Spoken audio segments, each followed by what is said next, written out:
हमारा ऐसे शीट्स आपको मिलेंगे अराउंड 20। इन 20 शीट्स के अलावा GIF वोकैब बहुत सारे हैं, करीबन 100 सुपर GIF वोकैब है। उसके बाद आपके कंफ्यूजिंग वर्ब्स है, कंफ्यूजिंग नाउन है, कंफ्यूजिंग एडजेक्टिव है। ये सारे आपको साथ ही साथ मिल जाएंगे। ये सारा कंप्लीट 1 से लेकर 20 तक मैं आपको लाइव कराऊंगी। और इसमें आप देखोगे कि बहुत सारे वोकैबलरी होंगे, जो वोकैबलरी आपके इडियम्स एंड फ्रेजेस के अलावा वन वर्ड सब्स्टिट्यूशन और सिनोनिम पे होंगे। लेकिन लास्ट में आप देखोगे, आखिरी में मैं आपको 23, 24, 25 के लगभग से 45 तक, यानी हर शीट में करीबन 20 इडियम्स एंड फ्रेजेस होंगे। ठीक है, तो चलो आज मैं आप लोग को सबसे पहले शुरुआत कराती हूँ इडियम्स एंड फ्रेजेस से। आप देखो इडियम्स एंड फ्रेजेस हम कैसे करेंगे और किस तरह से सोच के करेंगे। चलिए सुनो, आ जाओ सबसे पहले 23 पे। 23 और वेन, मैं आपको एक वेन सिखा दूं पहले, उसके बाद टॉफी नोस्ट में आती हूं। देखो कभी ऐसा होगा ना कि बाय चांस उसका कोई रूट नहीं हो। अगर आपको रूट नहीं मिले तो आप उसको सोच के किसी चीज से रिलेट कर दो। अब जैसे मैं आपको एक सेंटेंस देती हूं, she is when in when. मैं आपको एक सेंटेंस लिखवाती हूं, she is when in when, और दोनों आपको मीनिंग पता चल जाएगा। अब मैं आपको इससे रिलेट करके दिखाती हूँ। आप कई बार लड़कियों का पीछा करते हो ना, कॉलेज तक जाओगे, फिर उसको जब छुट्टी होगी तो कॉलेज से फिर उसको घर छोड़ने जाते हो, है ना, उसके पीछे पीछे। और उसके बाद जब वो घमंड खाती है तो फिर क्या कहते हो आप, पता नहीं किस बात का घमंड है। नहीं, यही बोलते हो ना, पता नहीं किस बात का घमंड है, बेकार बात का घमंड करती है, बिना बात का घमंड खाती है। क्या कहते हो, बिना बात का, बिना बात का, बिना बात का घमंड खाती है। देखो वेन का दो मीनिंग है, एक तो बिना बात का uselessly, without any reason, futile. अगर कोई बहुत मेहनत किया और अगर कामयाब नहीं हुआ कहेगा I worked hard in when, बिना बात का इतना मेहनत किया था।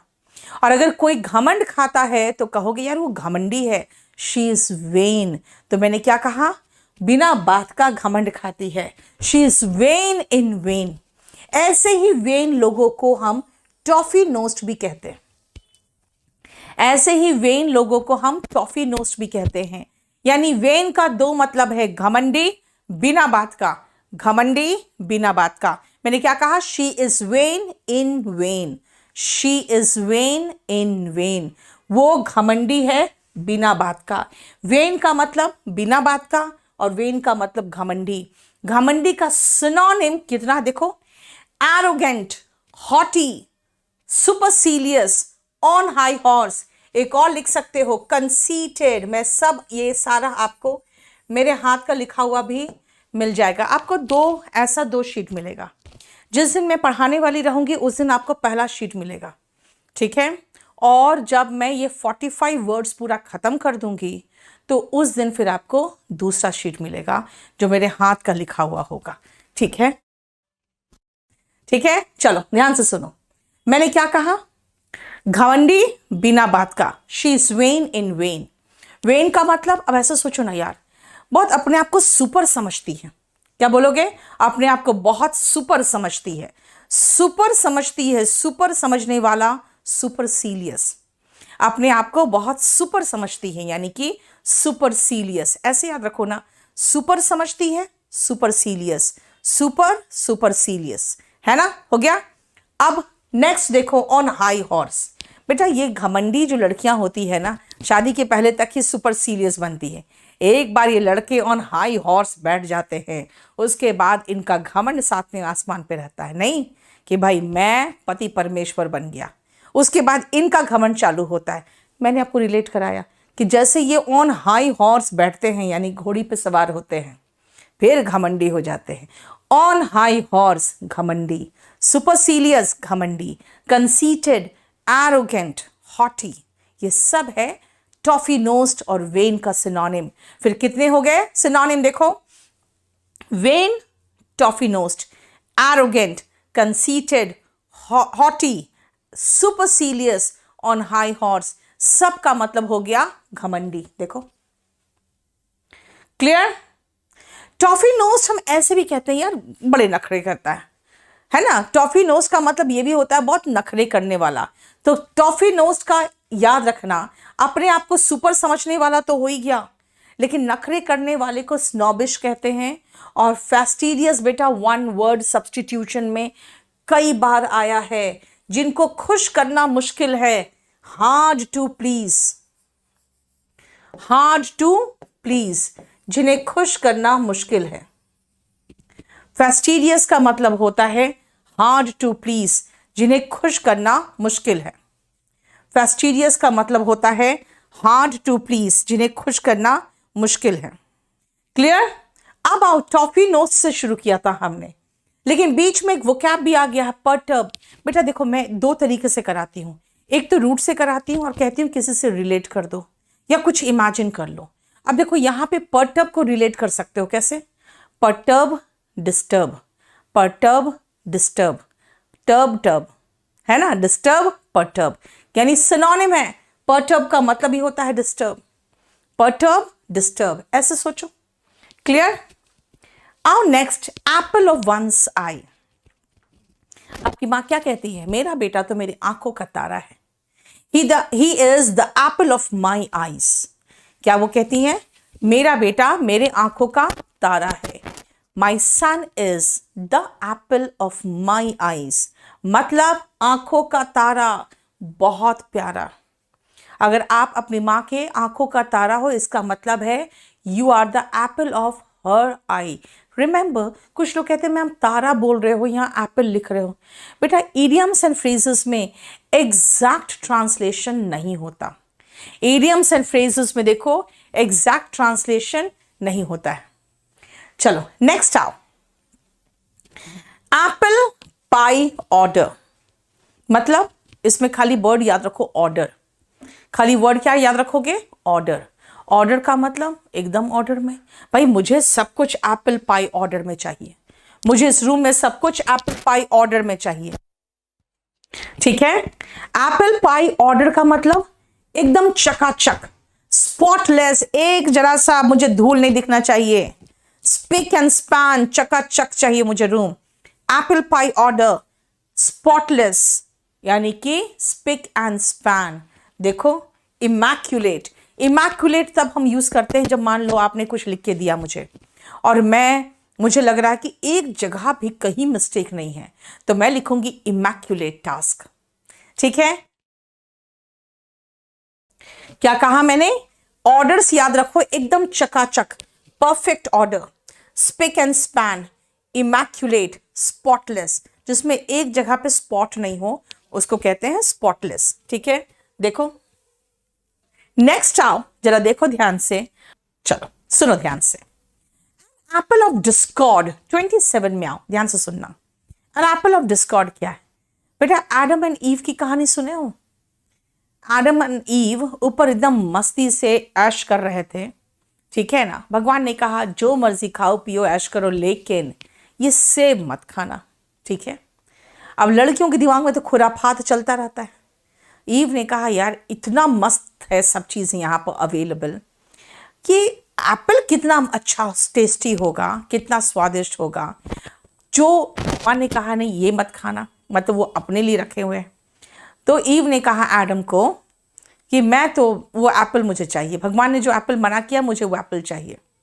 अब प्यार में लड़के मूर्खता तो कर जाते हैं। इससे बेटा अगर आप कभी प्यार में मूर्खता कर लो तो अपने आप को गरियाना नहीं, क्योंकि आपके जेनेटिक डिसऑर्डर है ये, है ना। एडम से के ज़माने से ही ये मूर्खता करते आ रहे हो आप लोग।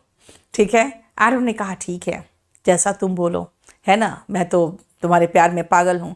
वो जाके सेब उठा के लाके ईव को दे दिया। आप देखते हो जो आईफोन है उसमें एक तरफ से सेब जैसा कटा हुआ है ना, वही ईव ने क्या किया, ऐसे काटा। जैसे उसने एक बाइट लिया, भगवान प्रकट हुए और कहे कि जाओ और जाके अब अपना खाने पीने का जुगाड़ खुद करो। ठीक है, बस सारी समस्या की जड़, सारी समस्या जितनी समस्याएं हुई उसका जड़ कौन था। अब बिल्कुल मत कहना ईव, है ना, बिल्कुल मत कहना ईव, क्योंकि ये भी कहना मना है, चाहे कुछ हो जाए लड़कियों को दोष मत देना। सारी समस्याएं की जड़ जो था वो सेब था, यानी जितना प्रॉब्लम हुआ सेब की वजह से हुआ, यानी फसाद का जड़ कौन? Apple of discord. जैसे Kashmir is an apple of discord between India and Pakistan, है ना। एप्पल एंड ऑफ डिस्कॉर्ड का मतलब होता है जो झगड़े का कारण हो, ठीक है। आफ्टर वंस ओन हार्ट, इसका मतलब मेरा दिल जिस चीज पे फिदा है ना, कि जिस दिल पे फिदा है नहीं, जिस चीज पे फिदा है, इसका मतलब है कि तुम्हें भी वो चीज पसंद है। कई बार ऐसा होता है ना कि कोई चीज किसी को पसंद है, आपको भी पसंद है। कई बार आप जबरदस्ती दिखाना चाहते हैं, अरे तुम्हें भी यही चीज पसंद है, मुझे भी ये बहुत पसंद है, जबकि पसंद हो चाहे नहीं हो, लेकिन कह देते हो मुझे भी ये चीज पसंद है। क्यों? क्योंकि आप ये बताना चाहते हो कि oh you are after my own heart, मतलब जो चीज मेरे पसंद की चीज है तुम्हें भी वही पसंद है, of the same liking, of the same taste. Clear?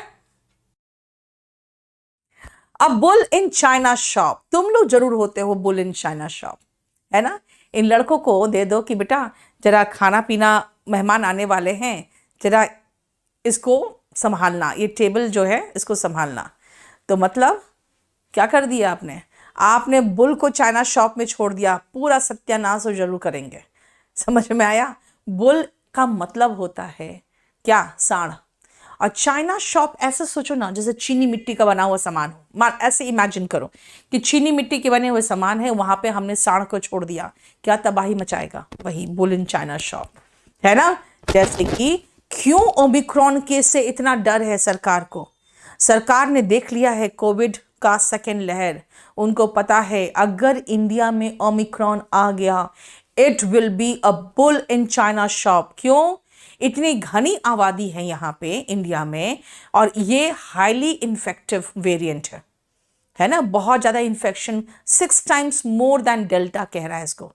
तो इसका मतलब इंडिया में जैसे आएगा it will be a bull in china shop, यानी कि बहुत ज़्यादा घातक, बहुत परेशानी कॉज क्रिएट करेगा वो, है ना, सारा सत्यानाश कर देगा वही। To take the bull by the horn, इसलिए सरकार पूरी तरह से प्रिपेयर्ड हो रही है, हर तरह से चुस्त दुरुस्त सब तरफ से। क्यों? Because the government knows it will have to take the bull by the horn. Bull का मतलब सांड, उसका हॉर्न मतलब सिंग। अगर सिंग पकड़ के आगे में बुल का खड़ी हो जाऊं, उसका मतलब भाई इतनी बड़ी मुसीबत 500 kg का, और मैं सामने से मुकाबला कर रही हूं, तो मैं क्या कर रही हूं? I am taking the bull by the horn, यानी कि सामने से मुकाबला करना। देखो, ठीक है बेटा, स्पोकन इंग्लिश के लिए ये है बुक, याद रखना। और स्पोकन इंग्लिश वाले जो यहां हल्ला मचा रहे स्पोकन का कुछ बताओ, तो याद रखना स्पोकन का रात को 8:30 बजे आओ, 8:30 बजे मैं स्पोकन का आपको कराऊंगी, अभी नहीं, ठीक है। अभी मैं सिर्फ एग्जामिनेशन ओरिएंटेड पढ़ा रही हूं बेटा। चलो नेक्स्ट आओ, red rag to the bull. Rag का मतलब बेटा चिथड़ा होता है, रैग का मतलब चिथड़ा होता है, ठीक है, कपड़े का टुकड़ा। रेड रैग यानी कि कलर, लाल रंग का कलर अगर आप किसी बुल को दिखाते हो तो क्या माना जाता है?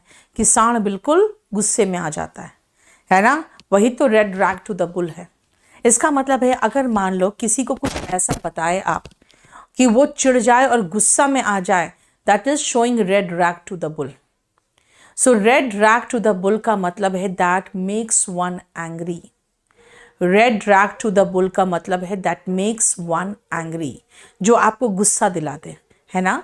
कई बार ऐसा होता है कि आप कभी घर जाके कहते हो कि नहीं मुझे ये चाहिए ही चाहिए, आपके पापा गुस्से में आ जाते हैं, है ना। That means you just show red rag to the bull, you make him angry. आ जाओ next, cock and bull story. Office में एंटर किया, सामने बॉस, आधा घंटा लेट हूं, दिमाग में ही आप कॉक एंड बुल स्टोरी बनाना शुरू कर देते हो, है ना। You just cook cock and bull story and give false excuses, lame excuses to your boss, यानी कहानी बनाना शुरू कर देते हो। तो वो क्या कहेंगे? I don't want to listen to any cock and bull story, मैं मन गढ़ंत कहानी नहीं सुनना मुझे।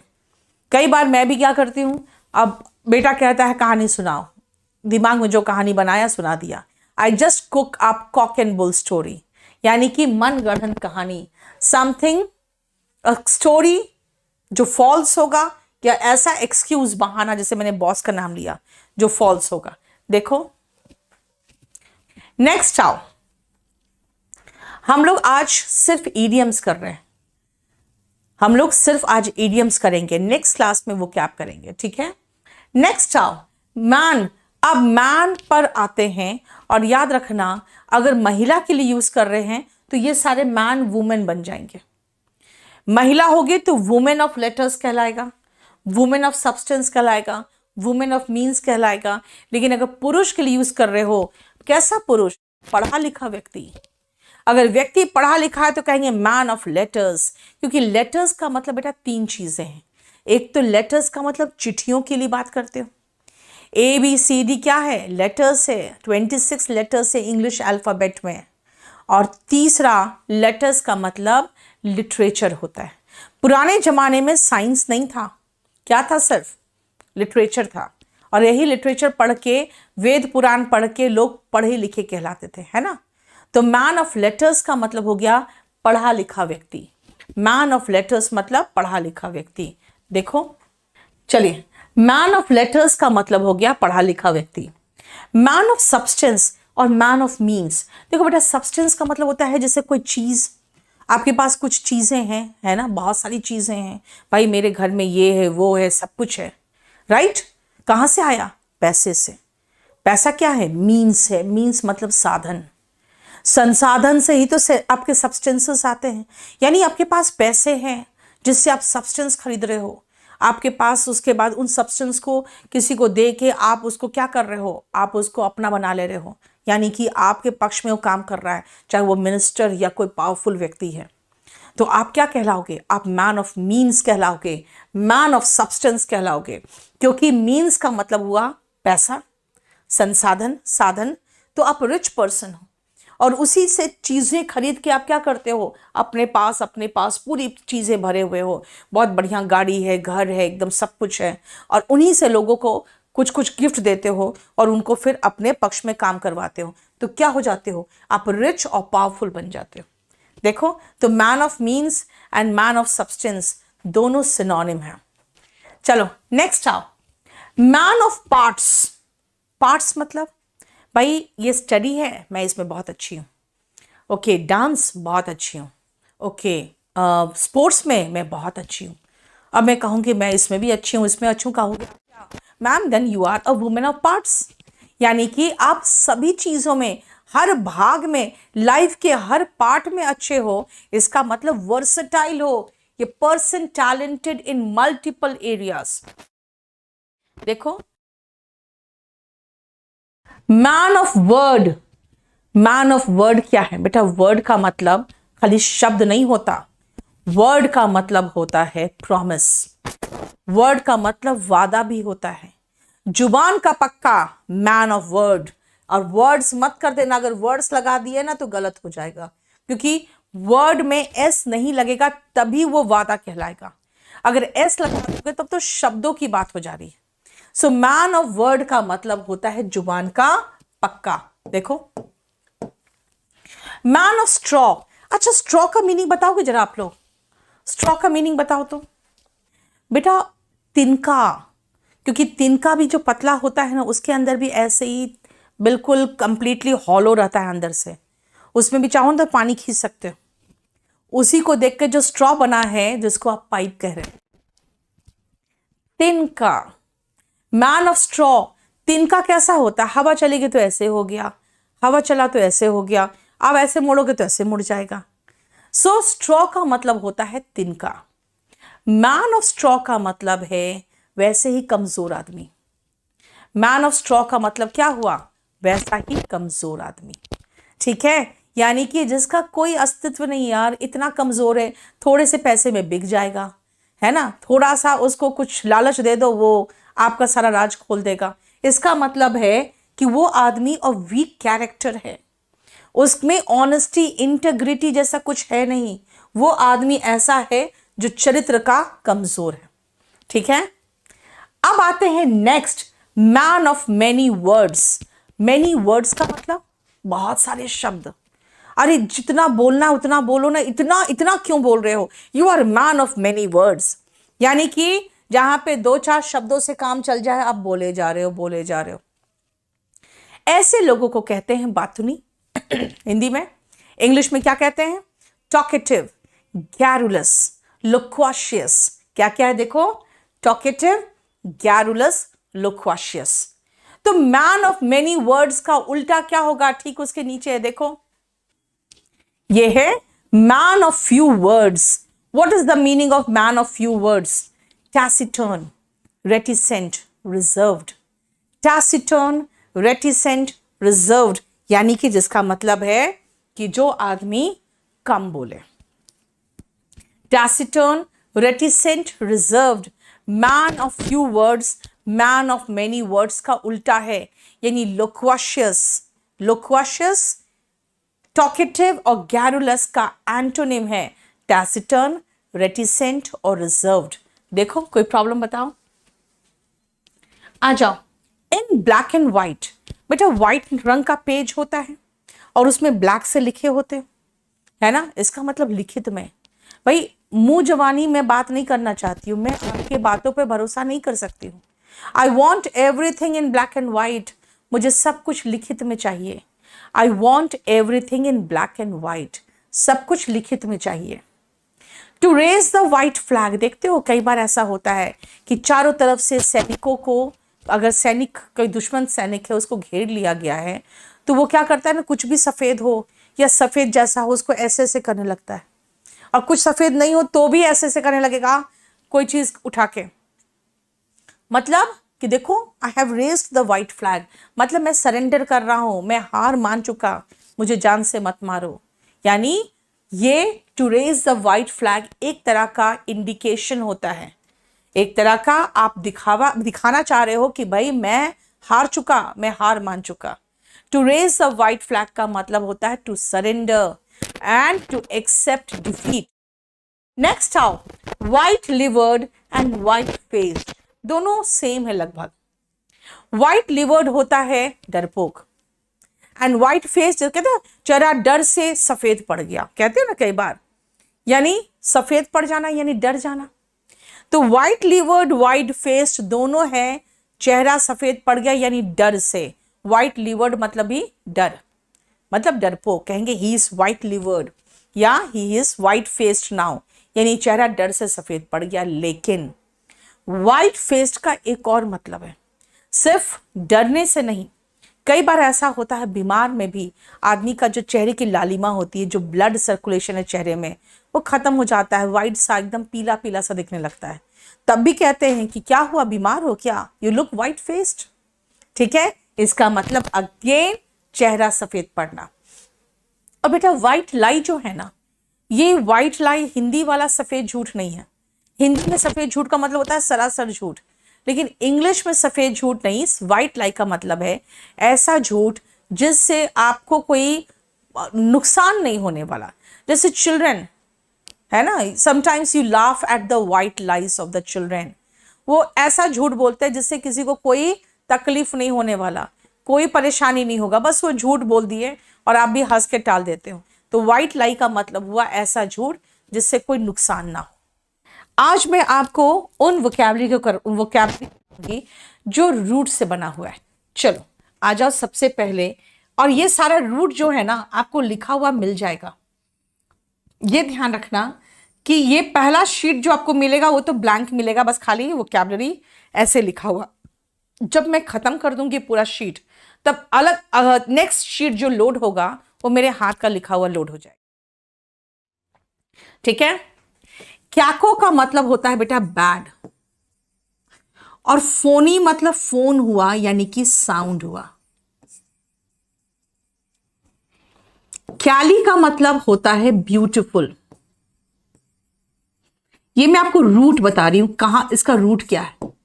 और ग्राफी आप जहां देखो समझ जाना राइटिंग की बात हो रही है। इसमें जो रूट है मैं बस उतना ही बता रही हूं। ईगो जहां दिखे समझ जाओ, घमंड नहीं भाई, रूट बोल रही हूं मैं, मीनिंग नहीं। आई और सेंट्रिक का मतलब होता है सेंटर यानी केंद्र। और अभी तक बचपन से हम टी फॉर टब पढ़ते आए थे, क्यों ना हम टी फॉर टॉक पढ़ ले एक बार। टी फॉर टॉक, बस इतना ही है जो इस रूट में, इस पेज में मैं रूट दिखाना चाहती हूं आपको। चलो नेक्स्ट आओ, कैकोफनी। कैकोफनी का मतलब क्या होता है? कैको मतलब बैड, फोन मतलब साउंड। कैकोफनी का मतलब हार्श मिक्सचर ऑफ साउंड। देखते हो रात में शोर शराबा होता है। I couldn't sleep because of the cacophony. इतना शोर शराबा हो रहा था कि मैं सो नहीं पाई। I could not sleep because of the cacophony. Cacophony का मतलब हो गया बहुत शोर शराबा, जिसको हम कहेंगे अनप्लेजेंट साउंड, जिसको आप कह सकते हो पैंडिमोनियम, है ना, केओस, कंफ्यूजन, नॉइसी डिसऑर्डर, है ना। अब नॉइसी यानी नॉइज, अनप्लेजेंट साउंड का मतलब ही क्या हुआ? नॉइज। ठीक है। नेक्स्ट आओ कैली एंड ग्राफी। बेटा कैली का मतलब ब्यूटिफुल और ग्राफी मतलब writing, art of beautiful hand writing. Calligraphy is beautiful hand writing, है ना। Art of beautiful hand writing is calligraphy. Okay, अब आपसे मैं पूछूंगी बैड हैंड राइटिंग को क्या? कैकोग्राफी। कैको का मतलब बैड था, ग्राफी मतलब राइटिंग, तो bad handwriting is cacography. Bad spellings को भी कैकोग्राफी कहते, याद रखना। ठीक है। अब आओ ईगोइस्ट। ईगोइस्ट मतलब, ईगो मतलब आई है। मैं सिर्फ अपने बारे में सोचूं, किसी के से मुझे कोई मतलब नहीं, यार सब कुछ मेरे लिए है, मेरे से पूरा होगा फिर देखा जाएगा, किसी और को दूंगी, है ना। तब कहोगे मैम इज ईगोइस्ट। ईगोइस्ट का मतलब होता है जो सिर्फ आई यानी अपने बारे में सोचता है। If I am an egoist I will only think of myself. Very good. देखो सब कोई, यानी जो सिर्फ अपने बारे में सोचता है वो ईगोइस्ट है। Then what is egotist? मैंने क्या कहा? ईगोइस्ट के बीच में टी डाल दिया और कहा टी फॉर टब नहीं, टी फॉर टॉक। जो आई के बारे में सिर्फ बात करता है, मैं तोप हूं, मैं बहुत अच्छा पढ़ाती हूं, है ना, मैं एकदम ऐसा पढ़ाती हूं कि सब मंत्रमुग्ध हो जाते हैं, है ना, मेरा पढ़ाया हुआ सब एग्जाम में आता है। कहोगे मैम इज टू ईगोटिस्ट। मतलब इसका मतलब हो गया कि एक पर्सन जो अपना ही डींगे मारते रहता है। इसका एक इडियम भी है, one who blows one's own trumpet. अपने मुंह मियां मिट्ठू। देखो, ठीक है। तो क्या बोला मैंने कहा ईगोइस्ट का मतलब है जो सिर्फ अपने बारे में सोचता है। एंड ईगोटिस्ट ऐसा व्यक्ति होता है जो सिर्फ अपने बारे में ही बात करता रहता है, यानी a boastful person, a person who blows one's his own trumpet, है ना। और ईगो सेंट्रिक क्या है? मैं ही हूं जो हूं यार, सेंटर हूं, मैं ही तो हूं, और किसी से क्या मतलब, जो हूं सो मैं हूं, मेरे लिए सब कुछ है, ये पूरा दुनिया मेरा है। इसका मतलब यही तो सोचा हम लोगों ने कि भाई man is the supreme being, पूरी दुनिया में सारी चीज है तो सिर्फ इंसान के लिए है। Man became egocentric. ईगोसेंट्रिक का मतलब हाईली सेल्फिश। इसी के कारण तो सारी समस्याएं हुई। ये जो पोल्यूशन है, जो ग्लोबल वार्मिंग है, क्यों हुआ? बिकॉज हमें लगा कि भाई हम ही सेंटर ऑफ द यूनिवर्स है, सब कुछ हमारे लिए है। मैन ईगोसेंट्रिक हो गया। ईगोसेंट्रिक मतलब हाईली सेल्फिश। देखो, अगर देखा जाए तो ईगोइस्ट और ईगोसेंट्रिक दोनों एक दूसरे का सिनोनिम है। मैं जो रूट से करा सक रही हूं बस वही करा रही हूं, इसलिए 13 भी अभी मैं छोड़ूंगी। आज जो रूट से करा सकती हूं बस वही कराऊंगी। ठीक है, चलो नेक्स्ट पेज में आओ। और यहां पे भी रूट से मैं करा सकती हूं।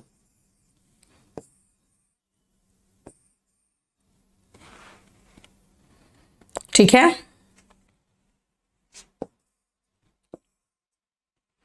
चलो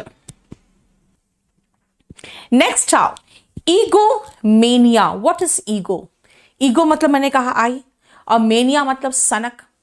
जब अपने आप को लेके आप सनक सवार है, यार जो हूं सो मैं हूं, किसी का कुछ नहीं, कोई कुछ नहीं मेरे सामने, तो वो सेल्फ ऑब्सेशन है। ईगोमेनिया होता है जब आप अपने से इतने ऑब्सेस्ड हो जाते हो कि अपने आप को बहुत पसंद करने लगते हो, स्वयं में ही दिलचस्पी लेने वाला, है ना, ईगोमेनियाक होते हैं। स्वयं में अगर दिलचस्पी लेने लगते हो तो आप ईगोमेनियाक हो जाते हो। इस आदत को ईगोमेनिया कहते हैं। ब्रेन मतलब बुद्धि, चाइल्ड का मतलब बच्चा, यानी दिमाग की उपज। जैसे मुझे कई लोगों ने कहा, मैम केडी कैंपस नाम किसका ब्रेन चाइल्ड था? मतलब ये किसके दिमाग में आया था कि नाम रखेंगे KD campus? So brain child, अगर मैं कहूँ this was my brain child, इसका मतलब ये मेरे दिमाग में ये नाम आया था, है ना। ब्रेन चाइल्ड का मतलब दिमाग का उपज। अब आते हैं चाइल्ड से बना हुआ दो word, childish and child like. Childish and child like, मेरा दोनों चाइल्ड से बना है। अगर कोई छोटा बच्चा है ना, उसमें दो गुण दिखेंगे आपको। एक तो बचकाना होगा, है ना, बचकानी हरकतें करेगा, मूर्खता करेगा, और एक तो मासूम होगा ये। अगर आप चाइल्ड लाइक बोल रहे हो तो आप उसकी मासूमियत की बात कर रहे हो। वो किसी की मासूमियत हो सकती है, बच्चे की जरूरत नहीं। और चाइल्ड लाइक का मतलब होता है कि अगर चाइल्डिश का मतलब होता है मूर्खतापूर्ण। देखते हो कई बार चाइल्डिश क्वेश्चंस करते हैं, है ना। अब जैसे मैंने एक बार देखा, बहुत चाइल्डिश क्वेश्चन लगा मुझे कि भाई आप बिठाए हो दिल्ली के चीफ मिनिस्टर को, क्वेश्चन कर दिल्ली के चीफ मिनिस्टर से। ये जो इडियट्स आपके जो है ना, एक गधे जो आपके जर्नलिस्ट, उनकी बात कर रही हूं मैं। दिल्ली का चीफ मिनिस्टर आपके सामने है यार, ऐसे ऐसे क्वेश्चंस किए जा सकते हैं, ऐसे ऐसे क्वेश्चंस। वो गधा पूछ रहा है कि आप हनुमान चालीसा पढ़ के सुनाइए। तो आप हनुमान चालीसा आपको याद है? Didn't you feel that it was too childish? Modi के सामने बैठे हो, पूछ रहे हो कि आप इतने घंटे काम कैसे कर लेते हो? अरे भाई, प्राइम मिनिस्टर कैसे नहीं करेगा, है ना। You need to ask certain good questions because he is the ruling parties what head. बहुत सारी समस्याएं हैं जिनका क्वेश्चन आप पूछ सकते हो, लेकिन ये गधे पूछेंगे चाइल्डिश क्वेश्चंस, राइट। और उसके बाद इन नेताओं के चेहरे पे एक चाइल्ड लाइक स्माइल फैलता है, इनोसेंट स्माइल। अरे भैया, आप इनोसेंट स्माइल किसको दिखा रहे हो? So what is child like? Innocent. And childish is मूर्खतापूर्ण। यस, गधे ही कहेंगे हम। आजकल आपको जो मीडिया है उनको और कुछ नहीं कह सकते हो तुम, ठीक है। They do not know how to question the ruling party. भाई, रूलिंग पार्टी के लिए ऐसे ऐसे क्वेश्चन हो सकते हैं कि वो पानी पीने लगे, लेकिन ना, इनको तो भक्ति करनी है ना, बस। चलो नेक्स्ट आओ, जेंटिल। बेटा, जेंटिल से मुझे जेंटल याद आने लगा। Gentile, gentle, gentleman, gentile, gentleman, gentle और जेंटिल से जेंटल, जेंटल से जेंटल। भाई, कितना जेंटल मैन है। जेंटल मैन याद रखना, ऐसे करके याद रखोगे ना। कहां से आया है? जेंटल से।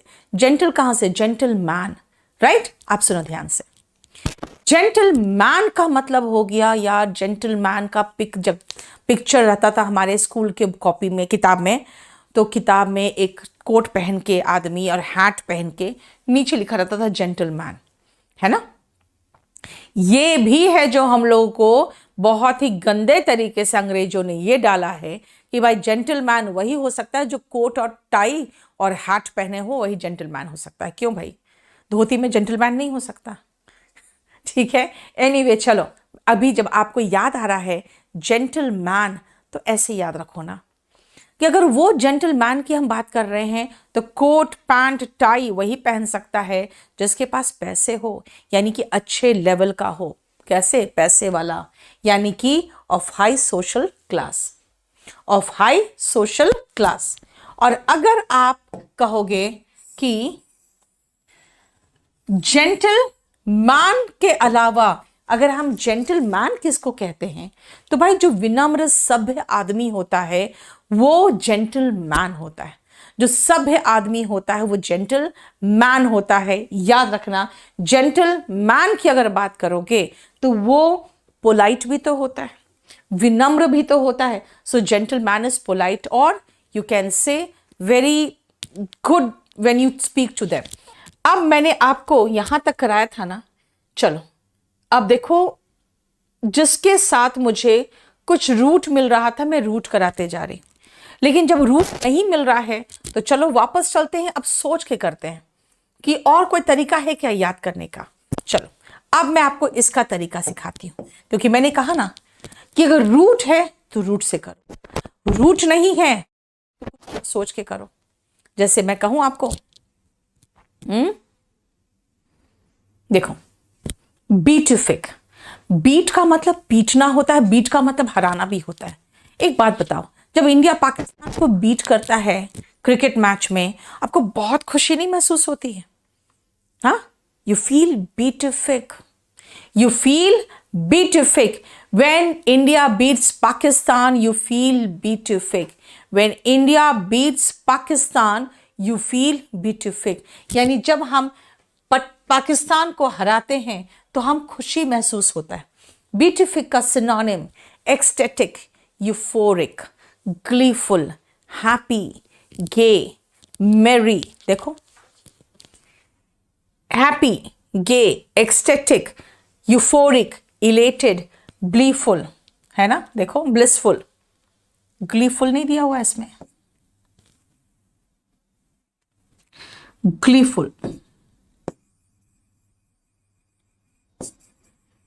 देखो, ये सब सिनोनिम है खुश होने का। देखो, अब आते हैं ऐसे वोकैबुलरीज में जिनका कोई रूट नहीं है, और अब कैसे इमेजिन करूं मैं?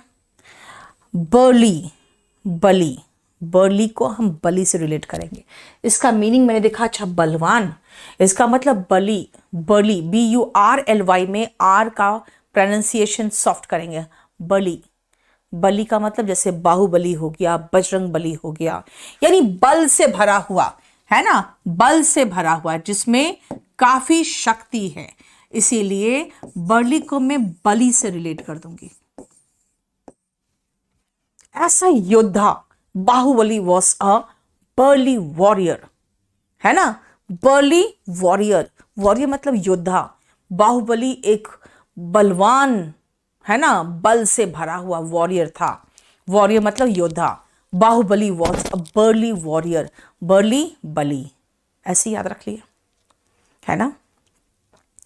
अब ऐसे ही लंबी चौड़ी एकदम बलवान सी एक महिला हो, तो इतनी लंबी चौड़ी बलवान सी महिला दिख रही है, योद्धा जैसी, है ना? I was amazed to see an Amazon, I was amaze, amaze से अमेजॉन, है ना? अमेज से अमेजॉन याद रखो, अमेजॉन का जंगल होता है, अमेजॉन पढ़े हो आप ज्योग्राफी में, अमेजॉन सब शॉपिंग करते हो, लेकिन मैं कह रही हूं भाई, मैं अमेज्ड हो गई जब मैंने अमेजॉन को देखा, 6 फीट की लंबी चौड़ी एकदम योद्धा टाइप की महिला को देख के कैसा फीलिंग हुआ? I was amazed, amazed to see an Amazon, amazed to see an Amazon. Amazon का मतलब strong, tall, warrior like woman, ठीक है? नेक्स्ट आओ, नाइव, बेटा नेव नहीं कहना, नाइव कहना, है ना? नाइव, ना आए तो नाइव, ना आए तो नाइव, ना आए तो नाइव। आपको अगर कुछ ना आए तो आप कहोगे भाई मैं इस फील्ड में तो नाइव हूं, मुझे नहीं आता, I am naive in this field. अगर आपको ना आए तो आप नाइव है। अब नाइव का सिनोनिम नियोफाइट। देखो, नियो कहीं पर भी दिखे ना, समझ जाना नया की बात हो रही है। और बायो वाले जानते होंगे कि फाइटा पढ़ते हैं लोग जब क्लासिफिकेशन पढ़ते हैं, यानी कि अगर मैं क्लास बोलूं तो नियोफाइट का मतलब हुआ नया नया है भाई, वो नया नया पैदा हुआ है। नियोफाइट का मतलब वो नया नया पैदा हुआ है, अभी नया नया क्लास है, नया नया क्लास में हो अभी आप, अब तो नियोफाइट हो, थोड़ा दिन रुको ना, है ना? अब अभी नए नए क्लास में आए हो ना, आप तो नियोफाइट हो। लो यही बोल दूं मैं कि थोड़ा दिन वेट करो, कैसे पढ़ा रही हूं मिल जाएगा आपको, समझ में आ जाएगा। अभी तो आप नए नए क्लास में आए हो, अभी तो आप नियोफाइट हो, है ना? नोविस, नोवाइस नहीं बेटा, ये नोविस है। कहते हैं जब नया नया कोई बिजनेस में आता है या किसी डिपार्टमेंट में आता है, उनमें कोई बुराई नहीं होती है, बाद में सीखता है कैसे रिश्वत लेना है, यानी शुरू शुरू में उसमें नो वाइस होता है, इसलिए वो नोविस कहलाता है। नो वाइस मतलब नोविस, है ना? टायरो, इनेप्ट, क्या लो, देखो नाइव ना आए तो नाइव, टायरो, इनेप्ट, कैलो, नियोफाइट, इनएक्सपीरियंस्ड, और कहेंगे यार ये तो कच्चा है, कुछ नहीं आता इसको। कच्चा से कच्चा आम याद रखो, कच्चा फल याद रखो। कच्चा फल कैसा कलर का होता है? ग्रीन कलर का। तो कहेंगे he is a green horn, चाहे ऐसे भी कह सकते हो, he is green in this field. Green का मतलब हो गया कच्चा, नहीं आता उसको कुछ। ठीक है, नेक्स्ट आओ। अब हम इंजीनियस को बेटा जीनियस से रिलेट करके पढ़ेंगे। ठीक है, चलो। जीनियस बेटा, जीनियस का स्पेलिंग अलग है, GENIUS है, लेकिन उसको मैं यहां से रिलेट कर रही हूं कि भाई अगर कोई व्यक्ति जीनियस होगा तो उसके आइडियाज कैसे होंगे, या इंजीनियस आइडियाज होंगे। इंजीनियस आइडिया मतलब एकदम क्लेवर आइडिया, वो ऐसा आइडिया होगा कि उस पर काम करोगे तो जरूर सक्सेसफुल होगे। यानी जीनियस जो लोग होते हैं उनके आइडियाज जो देंगे ना, वो इंजीनियस आइडियाज देंगे। इंजीनियस का मतलब होगा स्किलफुल, क्लेवर, स्किलफुल और क्लेवर। इंजीनियस का मतलब होता है स्किलफुल, क्लेवर। ठीक है, बोलो कोई प्रॉब्लम यहां तक? नेक्स्ट आओ। अगर मैं कहूं कि भाई जो जीनियस लोग होते हैं ना, उनको छल कपट प्रपंच कुछ नहीं आता, वो बहुत इंजीनियस होते हैं। ग्राहम बेल को जानते हैं, उसके दो मूर्ख बना दिया था। वो टेलीग्राफ और टेलीफोन दोनों साथ में रिलीज करने वाले थे, ग्राहम बेल उस पर काम ही कर रहे थे।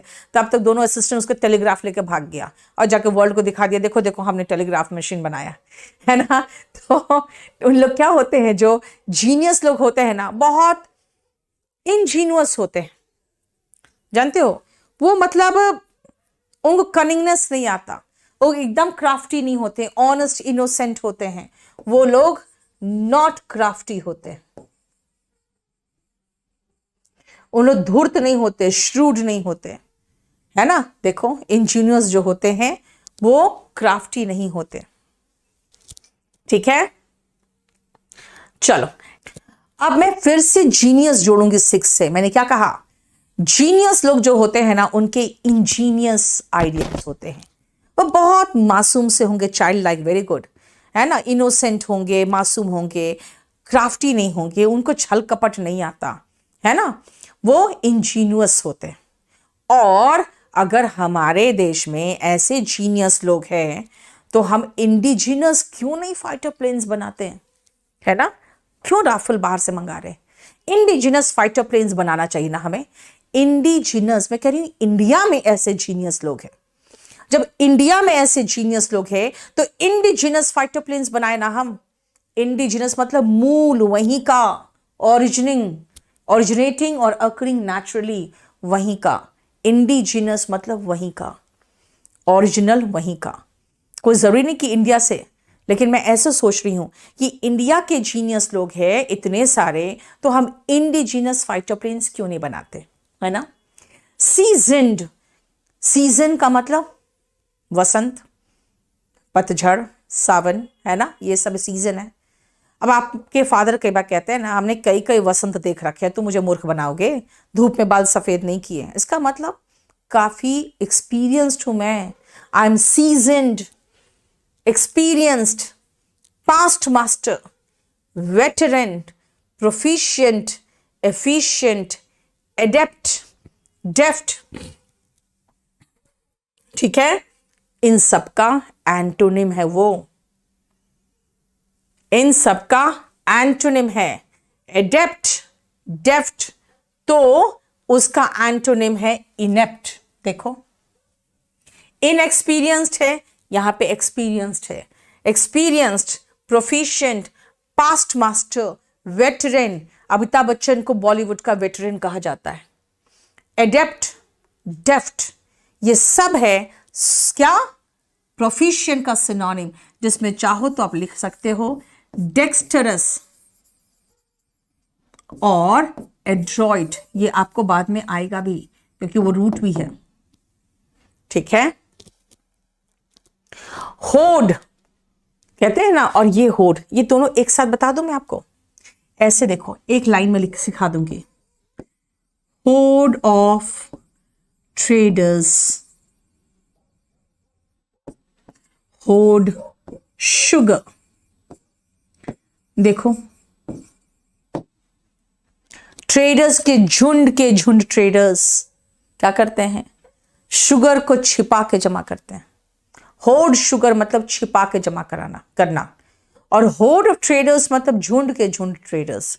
ठीक है, झुंड के झुंड ट्रेडर्स शुगर को छिपा के जमा करते हैं। देखो, तो होर्ड का मीनिंग क्या है? HOARD, छिपा के जमा करना वर्ब में, और नाउन में ऐसा कलेक्शन, ऐसे जगह जहां पे छिपा के जमा कर सकते हो, यानी स्टोर। तो इसे नाउन में स्टोर हुआ, और वर्ब में to collect and store large quantity of something generally secretly. Sugar छुपा के जमा करते हैं, बस शुगर का दाम बढ़ जाता है, तो ब्लैक मार्केटिंग करते हैं ये लोग। तभी ऐसे ट्रेडर्स को होर्डर्स कहते हैं। होर्डर्स मतलब जो छिपा के जमा कर रहे हैं, होर्ड कर रहे हैं, उनको होर्डर्स कहते हैं। और डेकोरम तो वर्ड आपने कई बार सुना होगा क्लास में, मेंटेन डेकोरम इन क्लास, यानी यहां पे जैसा आपसे जरूरी है वैसा व्यवहार करिए, यानी कि सोशली एक्सेप्टेबल व्यवहार क्लास में कैसा होता है वैसा व्यवहार करिए। मेंटेन डेकोरम इन क्लास, देखो पोलाइट बिहेवियर जो सिचुएशन के लिए अप्रोप्रिएट हो। ठीक है, और इसके बाद का हमने सारा करवा दिया था, है ना?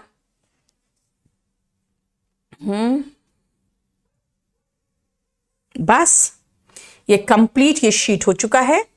अब आपकी क्लास, नेक्स्ट क्लास परसों हम लोग फिर वर्ब से शुरू करेंगे, और जहां पर वर्ब में रोके हैं, और फिर हम लोग करेंगे कहां पे? वो कैप 2, है ना? चलो, थैंक यू।